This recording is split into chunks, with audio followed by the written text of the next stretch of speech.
শপত লৈছো যে অনাগত দিনত বিজেপি দলৰ লগত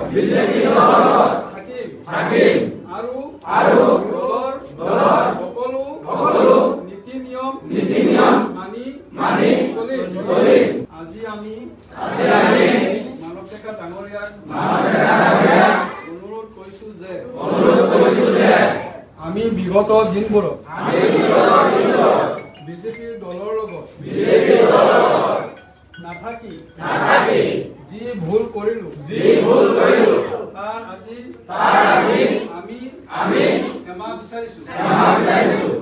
আমি আজি আল্লাহৰ ঘৰত বহি আল্লাহৰ নামত শপত লৈছো যে অনাগত দিনত বিজেপি দলৰ লগত